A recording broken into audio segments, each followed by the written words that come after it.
We have discussed the subject of ecopsychology many times. There is our site on this subject, and there is our book called Ecopsychology. And now let us see together what one can do specifically in the forest within the frame of ecopsychological work on spiritual development.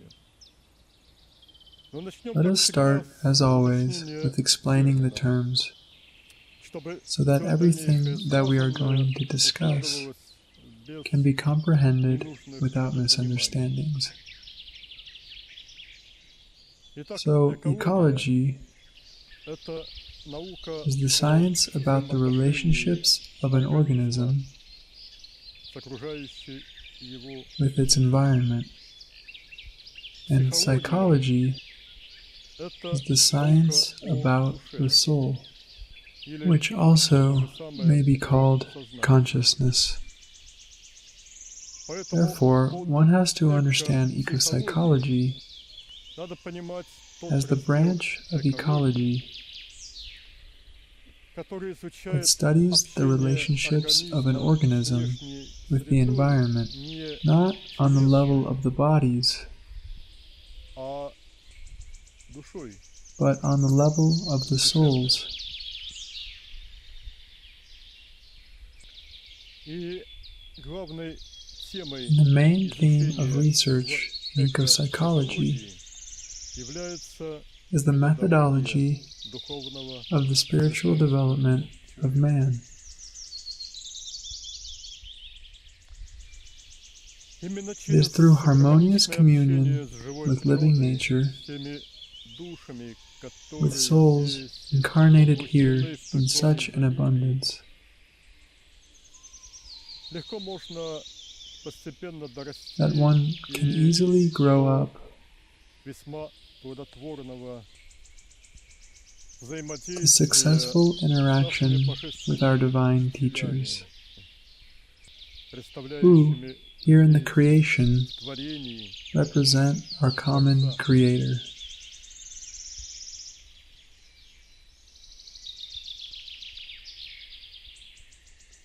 Such classes in nature can be very useful for children. Of course, taking into account their capabilities to comprehend information.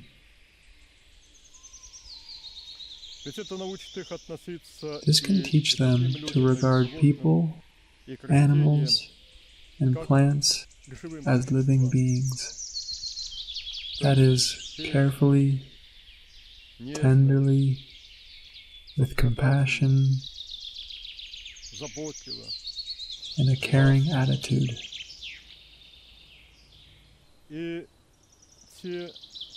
Those who have learned from childhood to live in this way can live their lives without spoiling their destinies in the eyes of God, and will not cause suffering and afflictions to other beings. Introducing the true spiritual culture into the mentality of the masses will change the attitude of God toward the population of the countries where this process goes on successfully.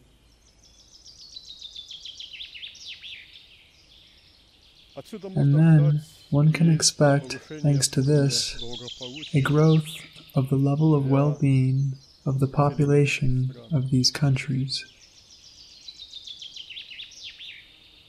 What should one start with?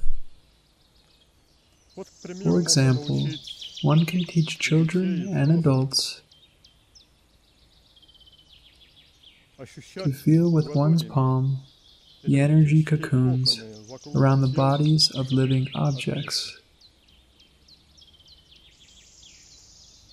An apple, a tomato, a fern bush, a tree trunk, the body of a kitten, a dog, a human, all have such cocoons. Formed by the energy field of the body's cells.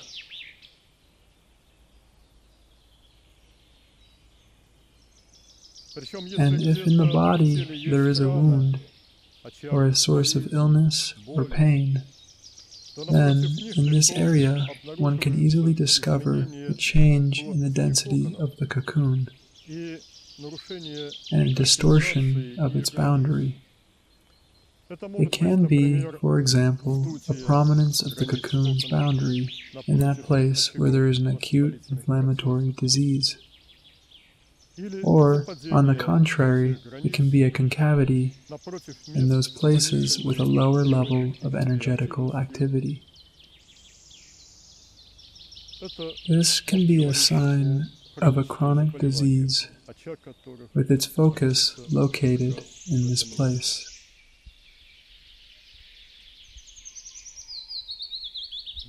This is a tree, wounded by an axe, maimed alive. Here, someone put a wire around the trunk of this pine.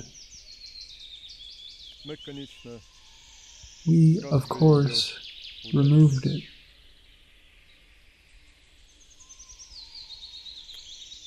This is a pine with tape put around its trunk.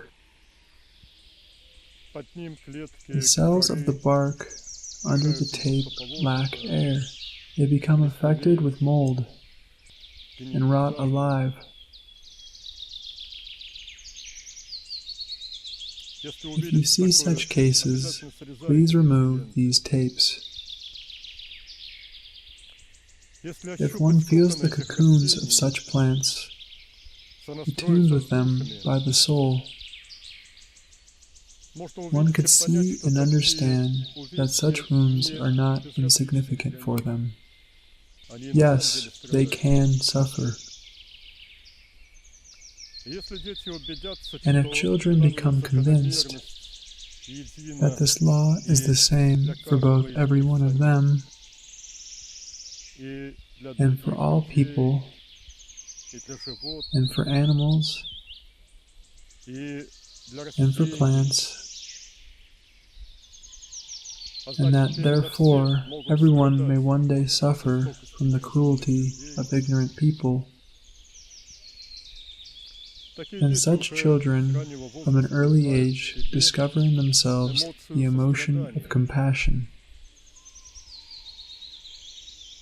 And hopefully they will not become like those primitives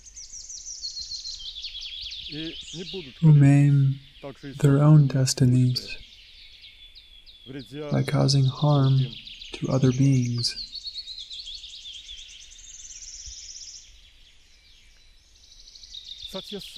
Satya Sai Baba cites a precept of the ancient Indian sage Vyasa.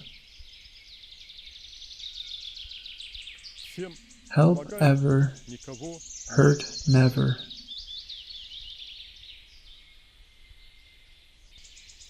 It is appropriate to rephrase this formula like this: help everyone in everything good, hurt no one. And then let this important principle be remembered by everyone, by children and by adults, like the multiplication table, or even better than the multiplication table. The principle of not causing unnecessary harm to other beings, which is called ahimsa, is the first serious step towards mastering love. God is love. He himself teaches us this through the New Testament.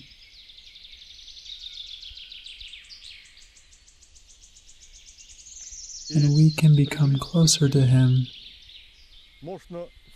not through taking part in various rituals or by reciting standard prayers, but through gradual transformation of ourselves into love. Let me note that Jesus did not teach ritualism. He taught ethics and efforts on spiritual self-development.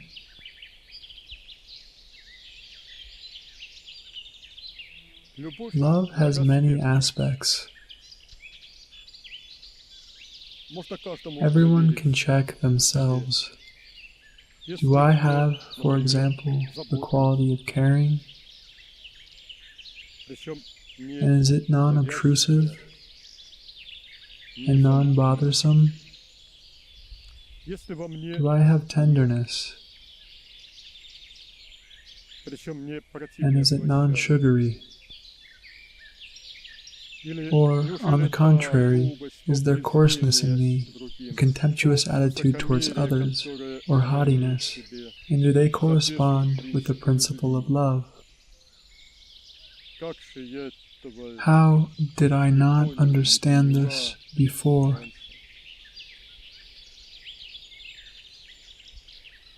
Let's pay attention to how much Jesus Christ said about this.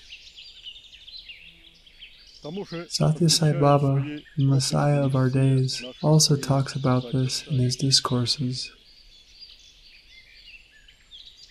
The next very important step in the spiritual development of man is the opening and further development of the spiritual heart.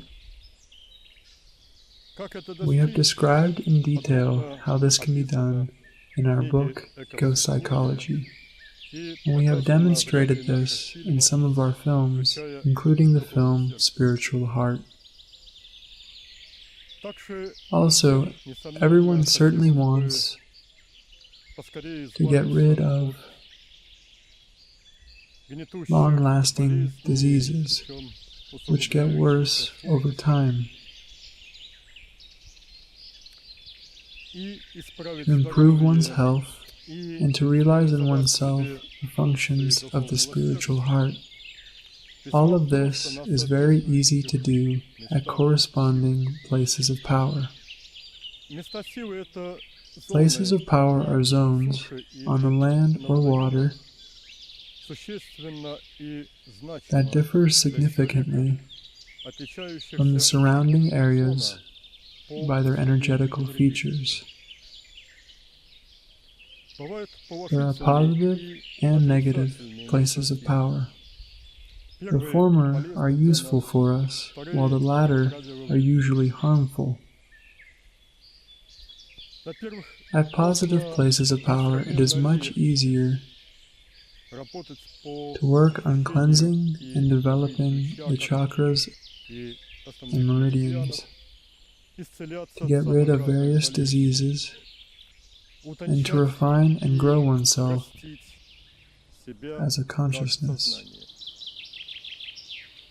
Concerning negative places of power, it is better to avoid staying in them. This can result in an illness and a loss of power, and can induce destructive emotional states. And it is very bad if one decides to settle and live in such a place. Examples of this kind are given in the book Ecopsychology. There are also stones of power and plants of power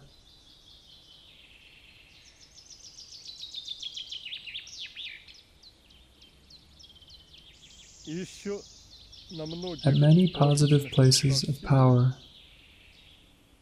one can get acquainted with and converse with divine teachers, who are also called Holy Spirits. And now let us walk a little in the forest.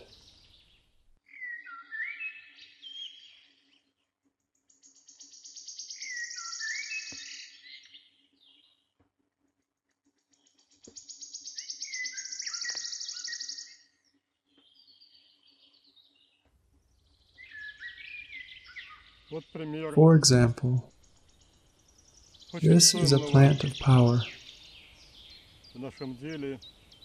which can be very useful for spiritual work. This is a pine. Contrary to the other plants around, the cocoon of this pine extends to about 5 meters from the trunk, while in the case of other pines is about 1.5 meters. In this cocoon we find the state of blissful quietness, the divine state, the state of the Holy Spirit. Moreover, this pine with its cocoon resides inside a Mahadouble of a representative of the Holy Spirit, whose name in her last incarnation was Margaret. She also likes to be called by the name Margaritka, which is the Russian word for daisy flower. Now I am attuning myself to her. You may feel her and feel the bliss of a representative of the Creator,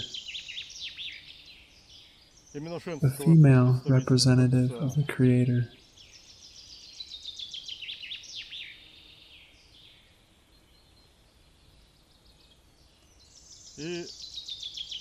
How can one use, for example,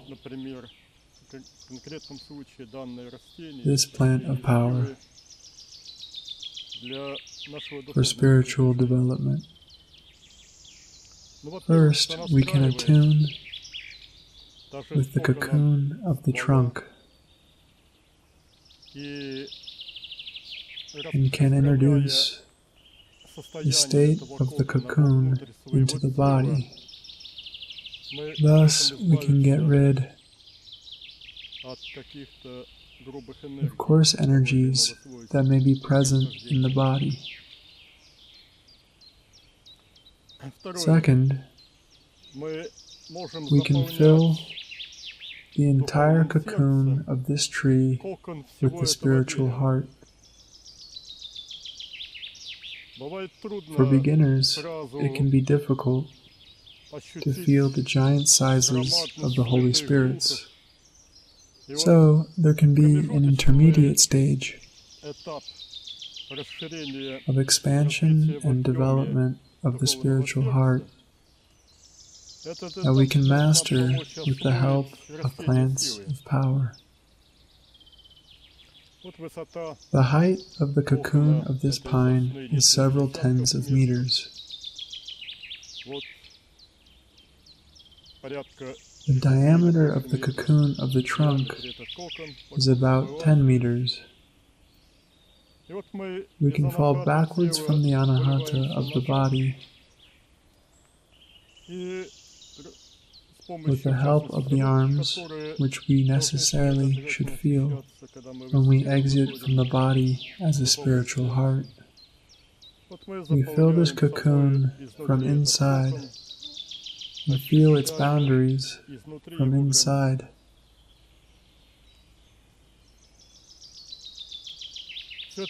We have to do this with love for the owner of this cocoon, for this living being which is full of subtle, gentle love.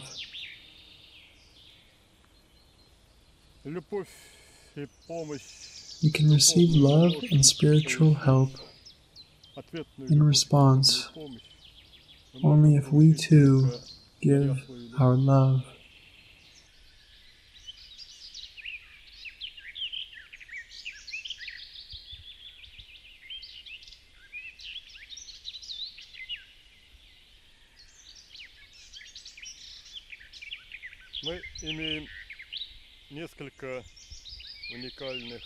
We have several unique trees of power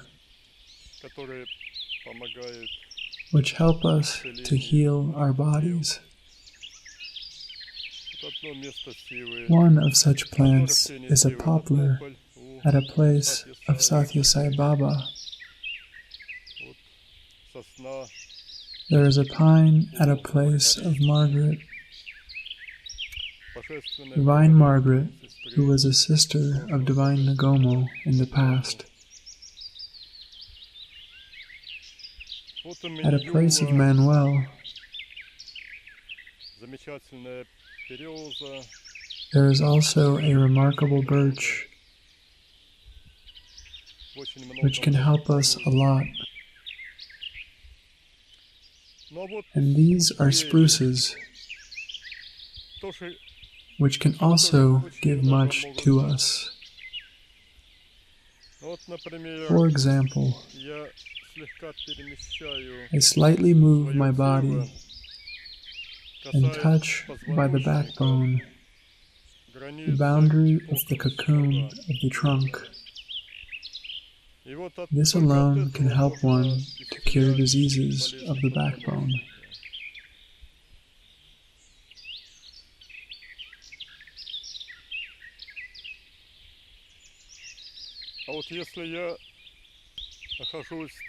And if my body stays inside the cocoon, not on the boundary, but inside, then the flesh of the body becomes purified and filled with light. It happens on the level of the matter of the body, rather than on the level of the chakras or meridians. All the matter gets purified, the matter of the backbone, the organs of the digestive system, the intestines first of all, also the mouth, the teeth, the jaws, the brain inside the skull, and the legs. That is, the bones and muscles of the legs. They become filled with light.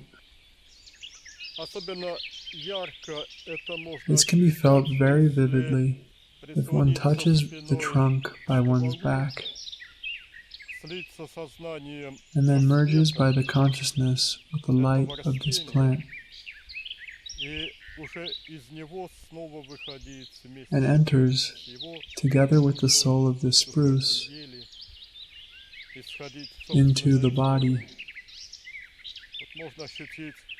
One can feel co-essentiality with the soul of this plant.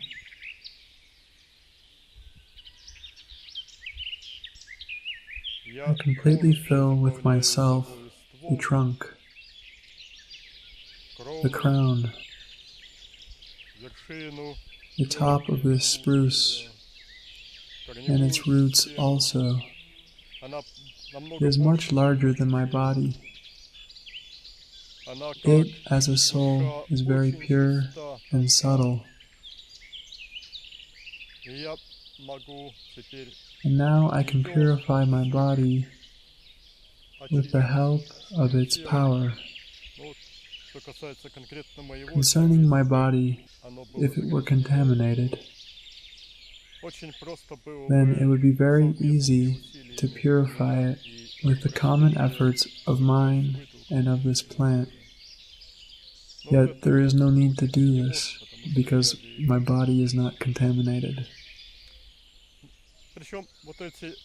These two spruces are identical. They are two sisters. There is an important point here to understand.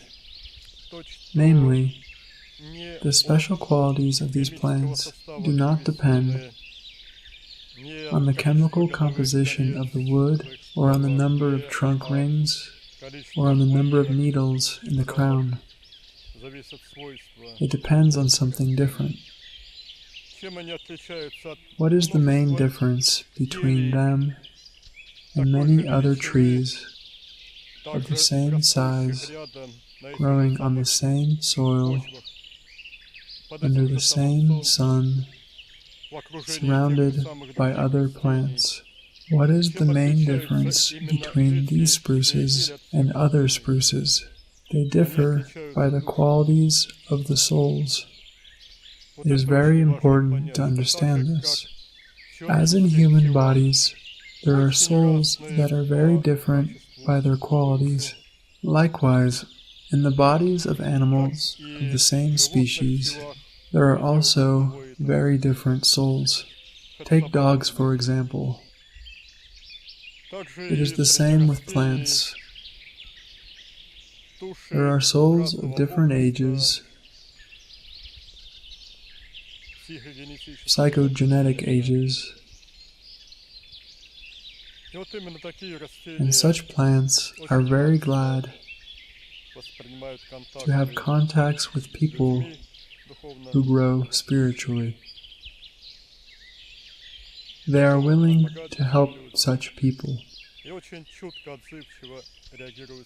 They respond with love to our love. They understand it very well.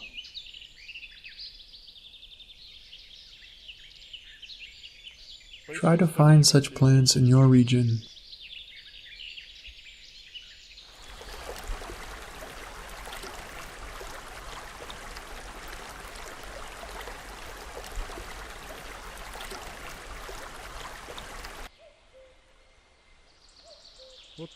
Now we are at another place of power, a healing place.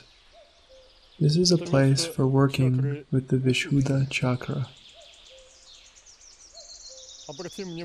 Let us note that the concentration of the consciousness involuntarily moves to the lower half of the neck. By merely staying at this place, one can cure chronic tonsillitis and heal the thyroid gland.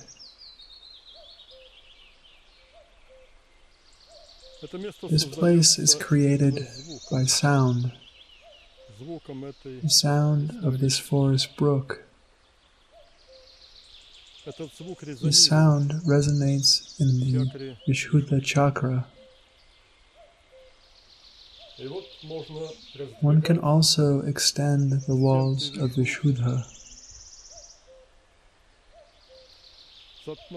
thereby both healing the organs of the neck and slightly above the neck, and also developing this chakra, which is responsible for the aesthetical perception of the environment.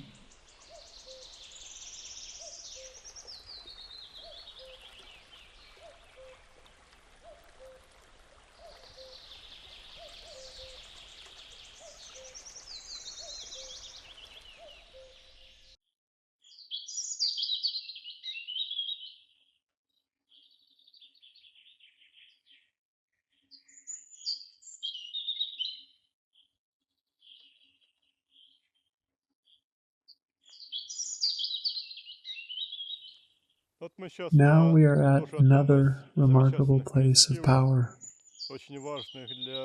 which is very important for working with the spiritual heart. This is a place of Radek Woliński. He was Polish in the past.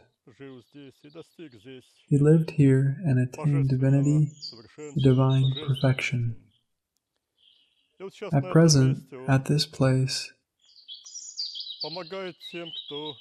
he helps those who stay here. He helps them from the standpoint of spiritual development. He helps, or at least tries to help, and it depends on people whether they accept his help or not. When I came to this place for the first time, I felt that I, as a spiritual heart, moved out from the body. Behind my body, there is a lake, a small forest lake with wonderful water, saturated with the divine energy.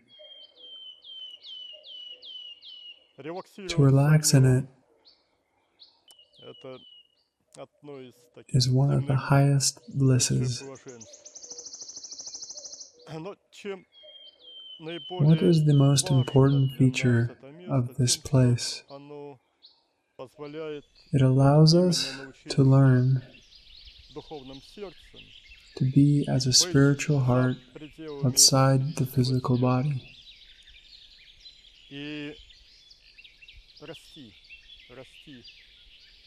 And to grow there.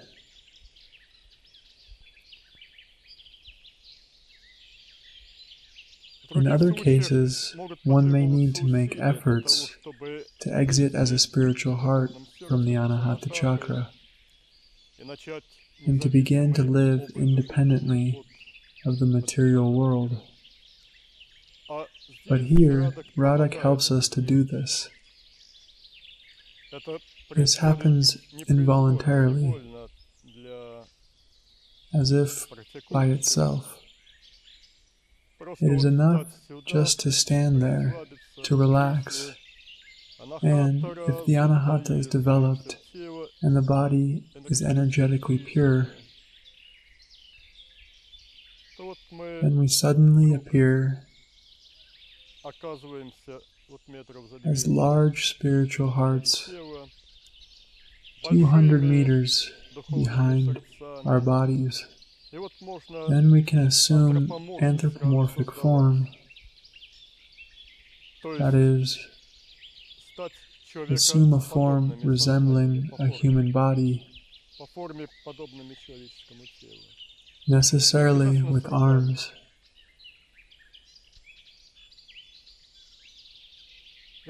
So, from this starting point, we can easily move in the subtlest eons.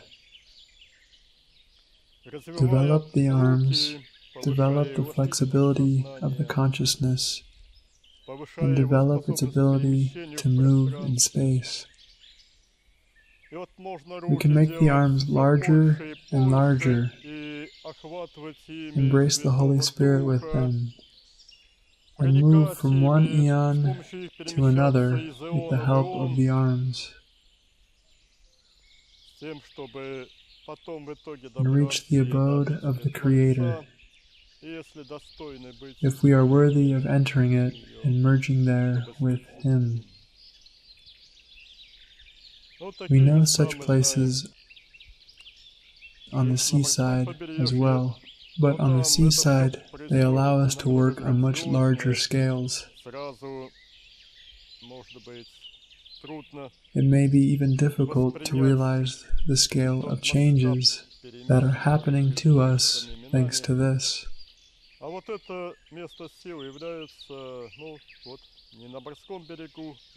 So, at this small lake,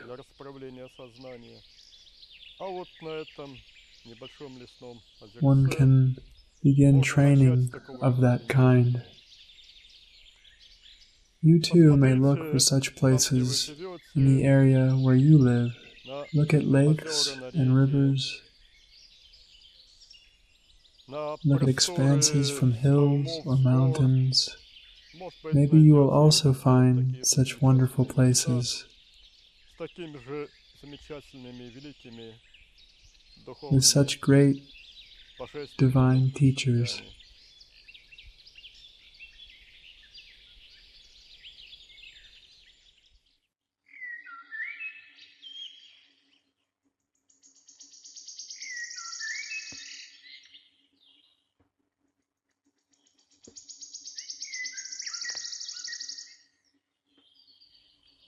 This is the importance of the expanse. One can exit as a spiritual heart from the Anahata chakra and fill with oneself all the expanse over the hills. This is a remarkable place of power for this kind of work. And if the spiritual heart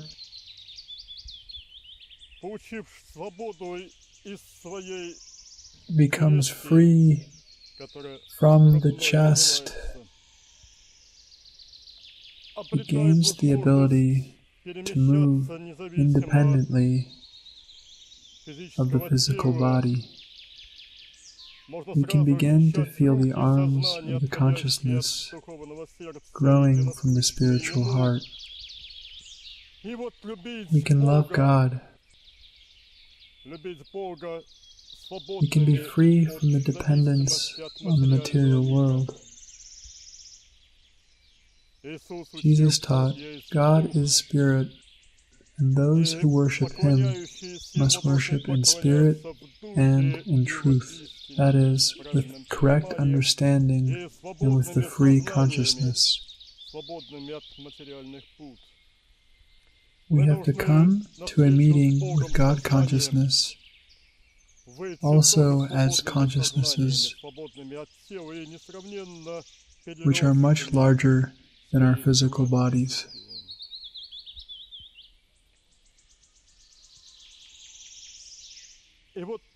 People seek to come to expanses, even those people who do not understand anything about spiritual development yet, who do not know about God, or about chakras, or about the spiritual heart. Yet they fall in love with the mountains, with the sea, with the steppe, where one can feel the expanse while riding a horse.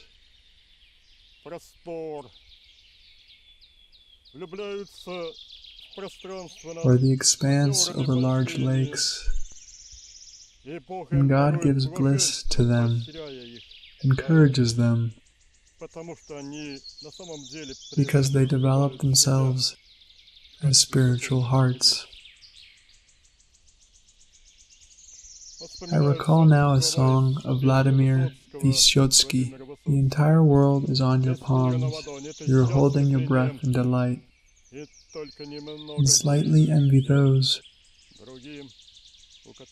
who will come here after you. So, people seek to come to expanses, and God encourages them. They do this despite the cold, heat, and gnats are not trifles. These words are from a song of Yuri Kukin. And those who spend their lives in several square meters of their flat, office, or laboratory, they have no chance to expand themselves as a consciousness. The practice of ecological psychology implies life in kilometers rather than in square meters. In this way we live, and we have managed to achieve a lot on the spiritual path thanks to this.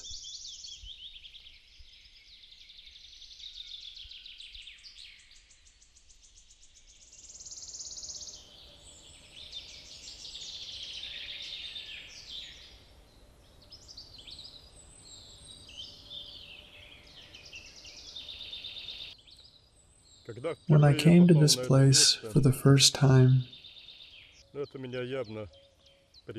our divine teachers led me here.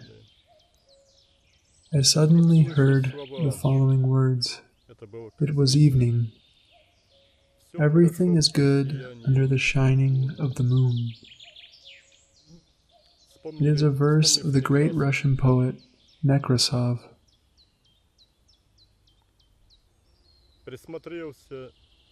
I looked around and indeed saw his face.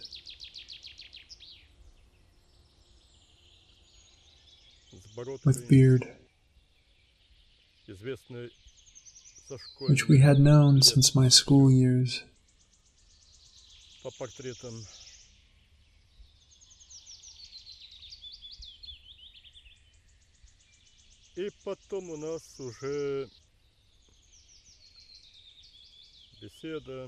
We began a conversation, and it turned out that he was not just a Russian poet,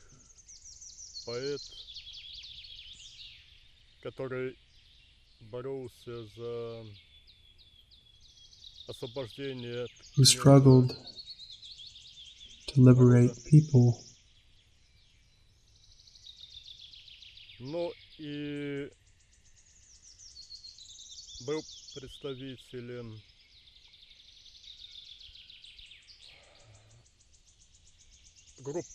he was also one of those souls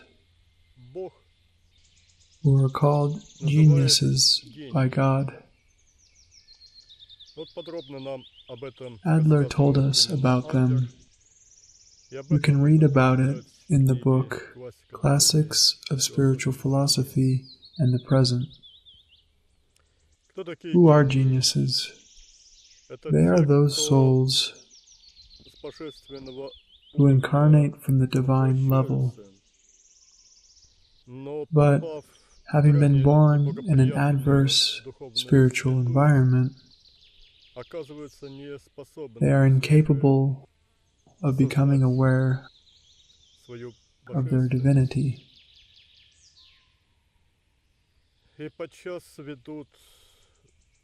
And often lead a way of life which does not correspond to the divine level.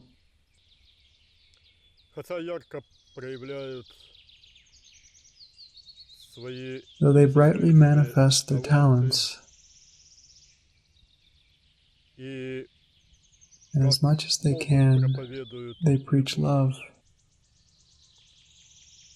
and compassion for enslaved people and other living beings. In the history of Russia, we know of several such geniuses. Nekrasov, Gorky, Pushkin, and Talkov.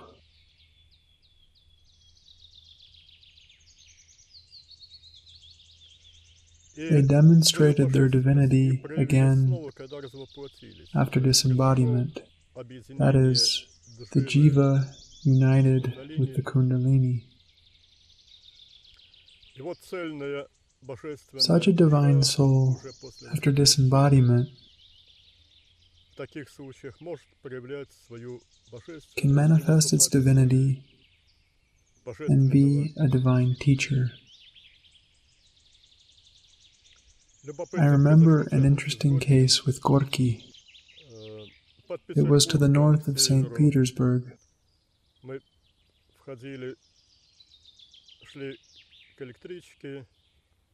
We were walking through a village to the commuter train, and suddenly I felt a touch of a divine consciousness. We looked around and saw Gorky, or Alexei Peshkov. This is his true name. Maxim Gorky is his pen name. So we began to talk with him. He told us about his life, and it turned out that in this village there was a street named after him. I don't know where he lived in St. Petersburg, but maybe he had a country house in that village. It can be that this street is somehow related to his life there. And now we are at the place of Nekrasov. By the way, there are also favorite places of Igor Talkov and Pushkin. In such places, it is very easy to talk with them. They are very glad to have such conversations. They often show some meditation techniques there. Whose song is this? A nutcracker, or perhaps a jay?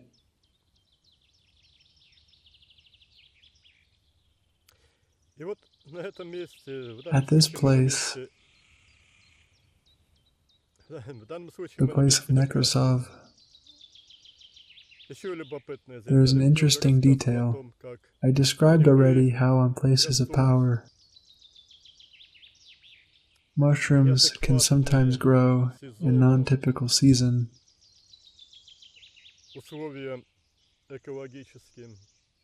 or in non-typical ecological conditions, and that, for example, a bilberry can be as large as a cherry. And at this place of Nekrasov, there is also a unique ecological phenomenon. This is the spotted woodpecker.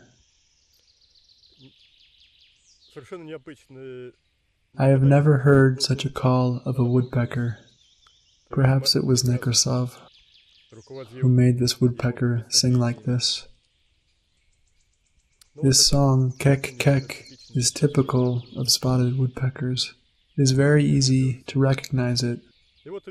So there is a unique phenomenon on this large place of power of Nekrasov. Lichens on spruces have a form that resembles the form of Nekrasov's beard.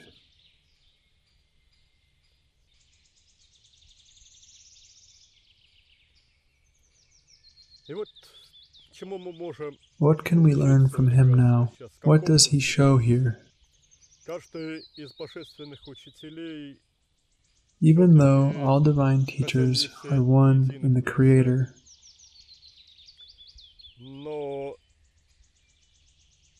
every one of them has personal, individual features when they manifest themselves in the creation. What are these features? They are the meditative states which were most familiar to them during their earthly life. So, how does Nekrasov look now? This is his face above the center of this hill. One can easily see it. Anyone who is capable of seeing, you can now see his face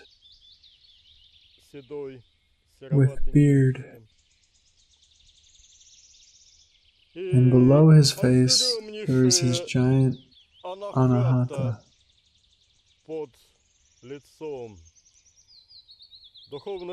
his giant spiritual heart, which fills a significant part of our planet. Beneath it, beneath the spiritual heart, which is of the Brahmanic level, there is the abode of the Creator, which is where he came from.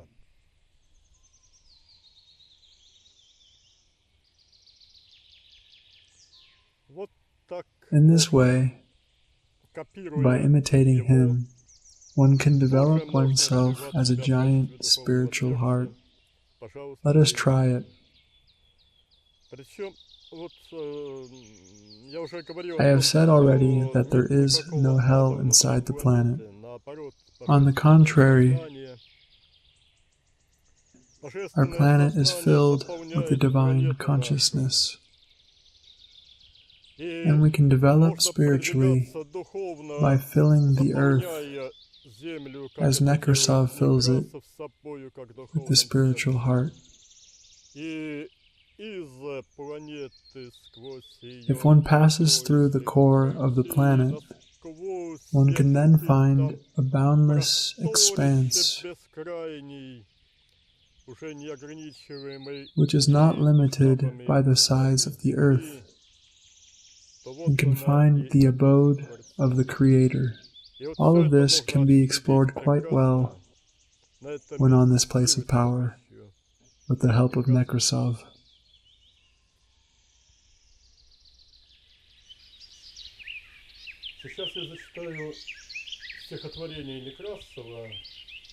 Now I am going to recite a verse that he dictated recently to us. Light of dawn reflects on fresh birch leaves, and they shine in the subtle sunlight of morning. I love this earth beyond all measure, with tears. Everything is on my palms. I am caressing all the living.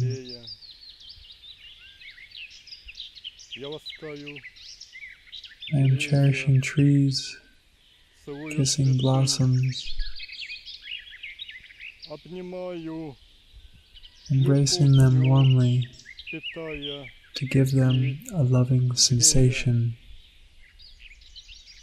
So love dear nature with all your heart to its bottom, being aware that all of this is God's creation.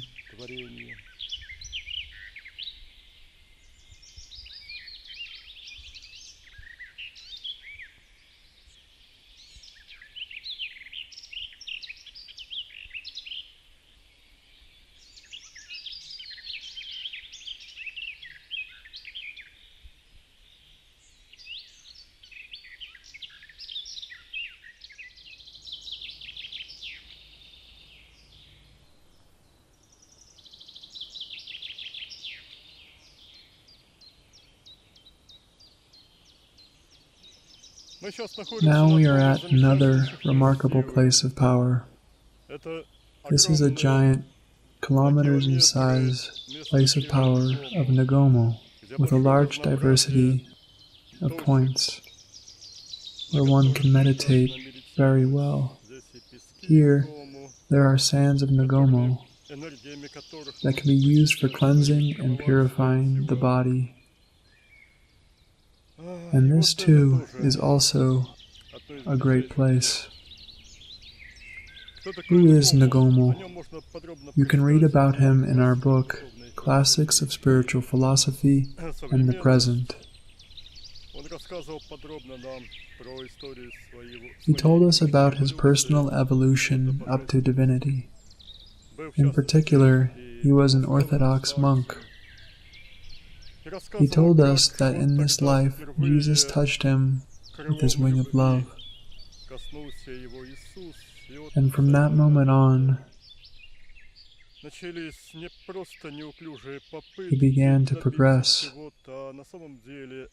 and managed to enter on the straight path to God. What is the straight path? It is the path of love for him. And this is a remarkable place. How can it be useful for spiritual work? Don Juan Matus, told us that there are places of power which are as if holes in the multidimensional space. What does it mean? It means that certain eons, that is, layers of the multidimensional universe, are manifested more weakly in a particular place or are not manifested at all, while other layers, on the contrary, are manifested very strongly. And this is one of the places where the dominant eon is the abode of the Creator.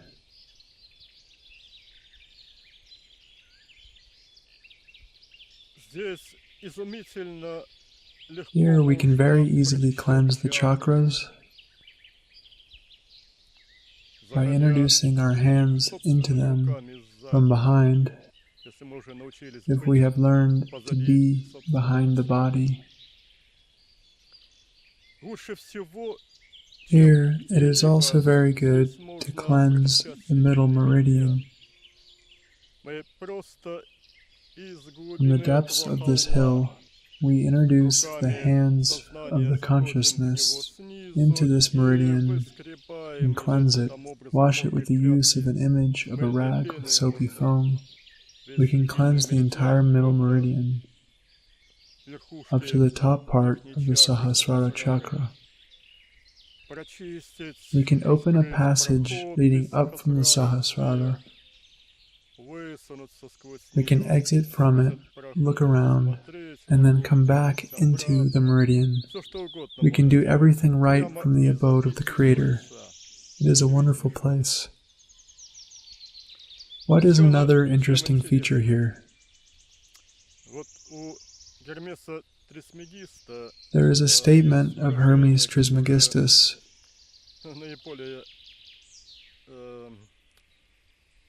The most well-known statement of his.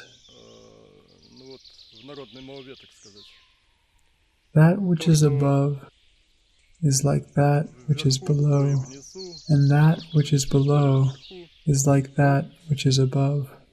Probably there are only a few people who have managed to understand the meaning of this statement.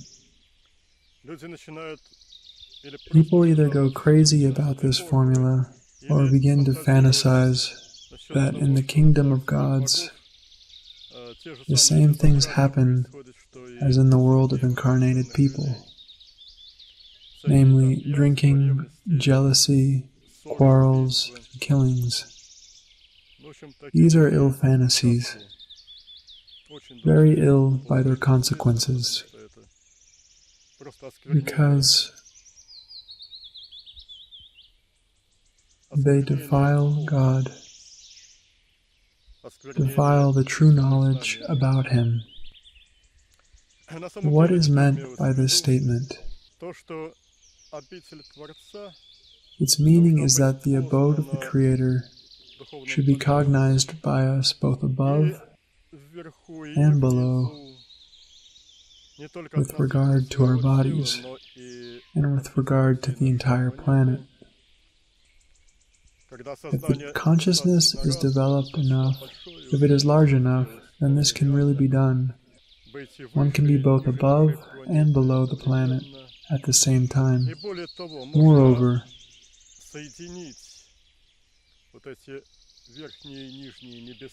one can unite these upper and lower heavens and can connect them through one's own body,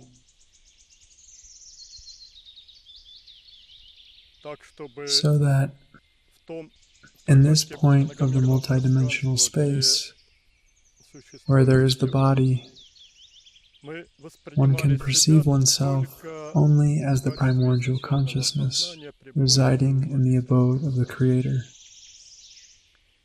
This allows one to come most closely to the cells of the body, to the molecules of the body, and to the atoms of the body from the other side, from the side of the Creator. Then one can purify the body from everything which is not the primordial consciousness. This can really be done. And then one can pull the body into oneself, into the primordial consciousness, if one has become coessential to it.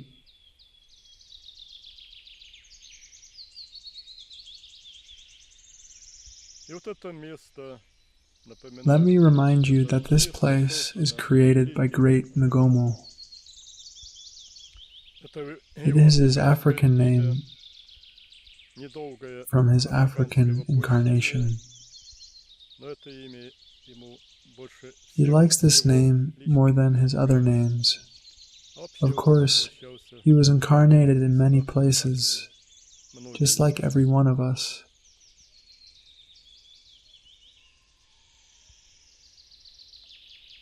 Probably, such places like this can be found everywhere.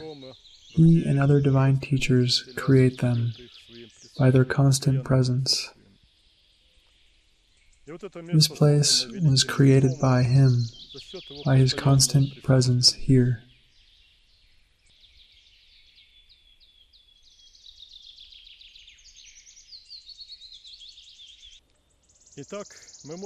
So we can use positive places of power for healing, for cleansing and developing the chakras and meridians, for correct formation of the emotional sphere, for refinement of the consciousness,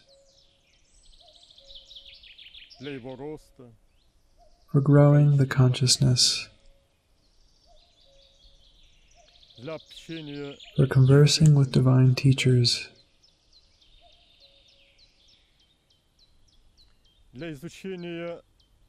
for exploring the structure of the multidimensional space,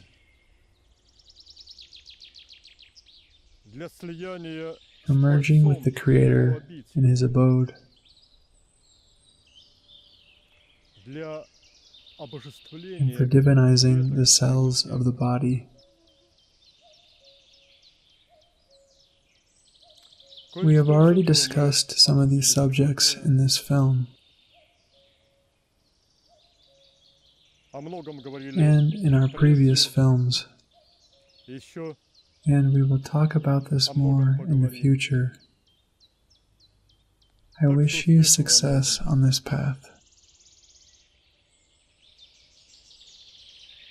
Author and director of the film, Vladimir Antonov. Narrated in English by Keenan Murphy.